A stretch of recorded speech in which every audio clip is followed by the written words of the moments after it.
বাবা আজকে যাকে আমার আল্লাহ সেরাক করে পাঠাইলেন দুনিয়ায়, দুনিয়ার আলো এক জায়গা থেকে আর এক জায়গায় নিতে হইলে হয়তো তৈল লাগে নয় তার লাগে। কথা কন, তৈল লাগে নয় তার লাগে। দুনিয়ার কোন বাতি কোন জায়গায় নিতে হলে, আলো জ্বালাইতে হলে। আর আমার নবী এমনই একজন সিরাজ ছিলেন, সিরাজ মুনির, কোন তেল আর তার লাগতো না। খালি কোন জায়গায় গেলেই ওই জায়গায় আলো হয়ে যেত। জোরে জোরে জোরে জোরে জোরে জোরে জোরে। মা আয়েশা সিদ্দিকা রাদিয়াল্লাহু তাআলা আনহা, বুখারীর হাদিসে আব্দুল্লাহ ইবনে মাসউদ বলেন, আব্দুল্লাহ ইবনে মাসউদ বর্ণনা করেন আবু বকরের ছেলে আব্দুল্লাহর থেকে, আব্দুল্লাহ বর্ণনা করেন ডাইরেক্ট আয়েশার থেকে। বাজারে মা আয়েশা বলেন, আমি মাঝে মাঝে রুমাল সেলাই করতাম, ছোট্ট ছোট্ট সোনামুখী সুই আমি আয়েশা রুমাল সেলাই করতাম। আমার ছোট্ট সুইটা মাঝে মাঝে হাতের থেকে ছিটকে পড়ে যাইত। ঘরের মধ্যে তৈল নাই, বাতি জ্বালায় এক সুই তালাশ করব। আমি আয়েশা অপেক্ষায় থাকতাম।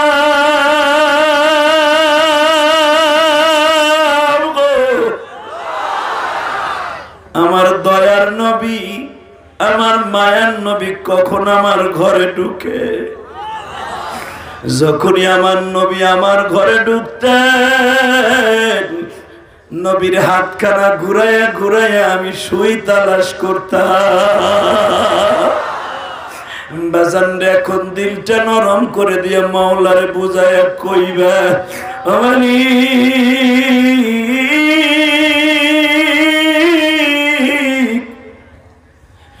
দুনিয়ার সব নবী আমার নবীর উম্মত হওয়ার জন্য দরখাস্ত করছে, কিন্তু বিনা দরখাস্তে তার উম্মত হইয়া দুনিয়ায় আসলাম। পৃথিবীর সবচাইতে দামি কিতাব তুমি আমার প্রিয় হাবিবকে দিছো। ওই কিতাবের মধ্যে বর্ণনা করছো, ওয়াল্লাযীনা আমানু আশাদ্দু হুব্বাল লিল্লাহ, মুমিন বান্দা আমি মাওলারে বেশি ভালোবাসে। সমস্ত শক্তি দিয়ে আমার আল্লাহরে দেখাইয়া দিবা। আল্লাহ যদি কখনো হাত অচল হয়ে যায়, পাও দিয়া হলেও তোমার ডাকবো। যদি পাও অচল হয়ে যায়, মুখ যদি অচল হয়ে যায়, কলব দিয়ে ইশারায় তোমারে ডাকবো। দুনিয়ার সবাই যদি আমারে দুনিয়ার থেকে খতম করে দিতে চায়, আমি মাওলারে তখনও ডাকবো, কারণ ওয়াল্লাযীনা আমানু আশাদ্দু হুব্বাল লিল্লাহ। আমার আল্লাহ কত বড় বড় বড় বড় বড় মনে করিয়া বলছে, মুমিন আমি আল্লাহরে সবচাইতে বেশি ভালোবাসে।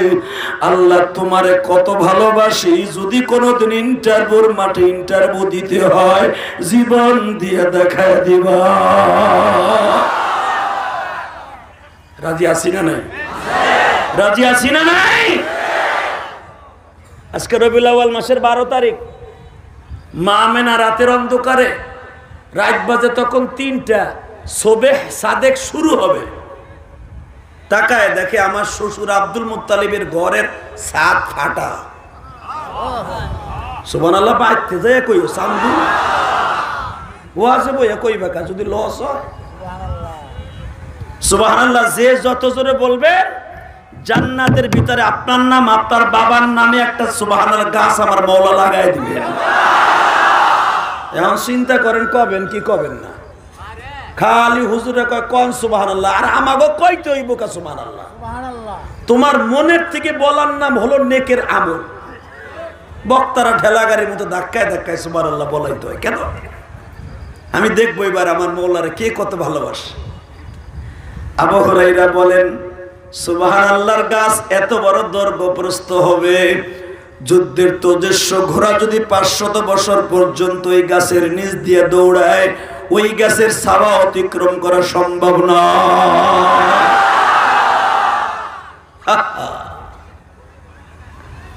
এবার দেখবো আল্লাহরে কয়জন ভালোবাসেন। আল্লাহ কত আদর করে আয়াতটা নাযিল করছে দেখছেন, ওয়াল্লাযীনা আমানু আশাদ্দু হুব্বাল লিল্লাহ। ও নবী, আপনার উম্মতরে কয়ে দেন, ওই ব্যক্তি, ওই মোমেন সবচাইতে আমি মাওলারে বেশি ভালোবাসবে। আল্লাহ কত বড় ভালোবাসার কথা বলছে আমাদের থেকে। আজকে আমরা ভালোবাসি আমার দলের নেতারে, কথা কর না কে? যারা আওয়ামী লীগ করে হেরা বঙ্গবন্ধু ছাড়া কিছুই দেয় না, যারা বিএমপি করে ওরা শেখ মুজিবর ছাড়া কিছুই বোঝে না। শেখ মুজিবরের দলে যদি মনে করে যে মুহাম্মদ সাল্লাল্লাহু আলাইহি ওয়াসাল্লামরে ধুইয়া ফেলাইছে, দলের কারণে একবারও প্রতিবাদ করে না। বিএমপি এলারা দেখে মুহাম্মদ সাল্লাল্লাহু আলাইহি ওয়াসাল্লামরে এক নাস্তিক ধুইয়া ফেলাইছে, দলের কারণে তার বিরুদ্ধে কোনো কথা কয় না। তোমরা কথা না কইতে পারো, আশিকে রাসূল বসে থাকবে না। প্রত্যেকটা বেঈমানের জবাব জুতা দিয়ে হবে, কথা ঠিক না বেঠে? কারণ মরণ একদিন হয়ে যাবে, আমরা জানি। মরণ হবে না? হবে না? যাক, যখন মরণ হইব আমরা জানি, শুধু একটা কথার আওয়াজ দিবেন, মরণ যখন হয়েই যাবে, ওই মরণটা মরতে চাই যেই মরণ করলে মরলে কোনো টেনশন নাই, কবরে আরামে ঘুমায় থাকবো, ঠিক না ঠিক? এটা আমি কই নাই, কোরআনে কি কয় শুনেন, আপনি ভাবতে পারেন আমি বানায় কইছি। আমার আল্লাহ কি কয়, তোর কবরে টেনশন নাই যদি ওই মরণটা মরো। সেটা কি? ওয়ালা তাকুলু লিমান ইউকতালু ফি সাবিলিল্লাহি আমওয়াত বাল আহইয়াউ ওয়ালাকিন লা তাশউরুন। আমার রাস্তায় মরবি, বেঈমানগুলার কুত্তার মতো কোবায়া মরবি, আরামে কবর হইয়া থাকবি। দুটা বডি গেট দেবো, যেই বডি গেট দুটা তোরে সারা জীবন দুনিয়ায় বাইচা থাকা অবস্থা দেখে রাখছে, অগরা তোরে কিয়ামত পর্যন্ত দেখে রাখবো যেন পোকা মাকড়ে তোর বডিটাও নাশ হয়। বাল আহইয়া ওয়ালাকিন লা তাশউরুন। তুই যে মরছর এইটা কইতো আমি নবীর নিষেধ করছি। তুই খালি এই বিবারিয়ার থেকে তুই চলে গেছ নরসিংদী, খালি এই ডুব করলাম, মাঝখানে খালি মৃত্যু ডালো খাল। মারহাবা কর।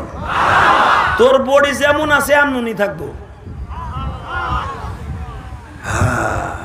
কারণ আল্লাযীনা আমানু আশাদ্দু হুব্বাল লিল্লাহ।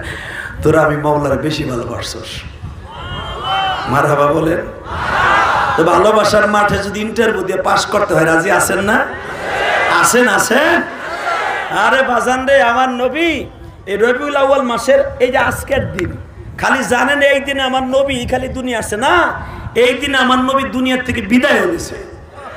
এবং এই দিনে আমার নবীর সবচাইতে ঐতিহাসিক একটা ঘটনা আছে। কমু কই?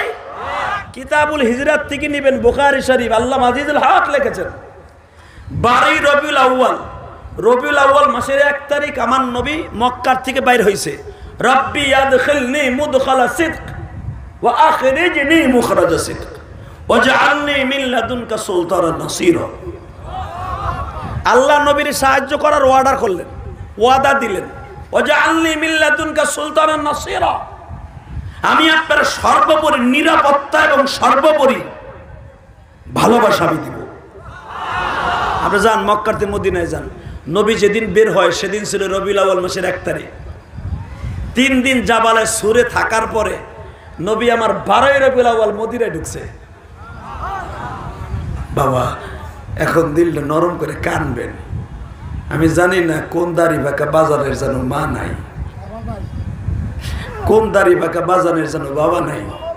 ওই বাগানের নিচে, আম গাছের নিচে হুইয়া রয়েছে, বাঁশ বাগানে শুয়ে রয়েছে। আপনার পাশে বসে যে ব্যক্তি কান্দে আর বড় গলায় বলে আমার নাই, যে লোকটা বললো আমার নাই, এই ব্যক্তির মতো দামি মানুষ আর হতে পারে নাই মাহফিলে। কারণ পৃথিবীতে জান্নাতে যেতে হলে মায়ের দোয়া ছাড়া কেউ জান্নাতে যেতে পারবে না। এই যে রিজাউল করিম, আল্লাহর কুতুব, আর পীর তো বাংলাদেশে অভাব নাই, জোট গিয়া মোট গিয়া মুসালা সালার